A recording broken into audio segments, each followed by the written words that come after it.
মতিউর রহমানের কথা। তার বাড়ি নওগাঁর রানীনগর উপজেলার পারিল পশ্চিম ফকিরপাড়া গ্রামে। তিনি ওই গ্রামের সাবেক চেয়ারম্যান হবিবরের ছেলে।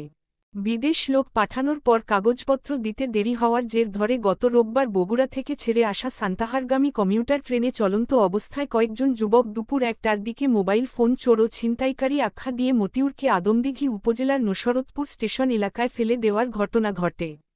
এ ঘটনার ৩৫ সেকেন্ডের একটি ভিডিও ও কয়েক সেকেন্ডের একটি ভিডিও ক্লিপ সামাজিক যোগাযোগ মাধ্যমে ছড়িয়ে পড়ে ভাইরাল হয়। ভিডিওতে দেখা যায়, ট্রেনের দরজার বাইরে ঝুলছেন মতিউর রহমান, কিন্তু ট্রেনের ভেতর থেকে কেউ তার হাত ধরে রেখেছিল। প্রাণে বাঁচার জন্য আর্তনাদ করছিলেন লোকটি। এক সময় ভেতর থেকে লোকটির হাত ছেড়ে দিলে তাকে রেললাইনে পড়ে যেতে দেখা যায়। মতিউর রহমান বগুড়া একটি ক্লিনিকে চিকিৎসা নিয়ে বর্তমানে বাড়িতে আছেন। মঙ্গলবার সরেজমিন আহত মতিউরের পারিবারিক সূত্রে জানা গেছে, মতিউর রহমান একজন আদম ব্যাপারী।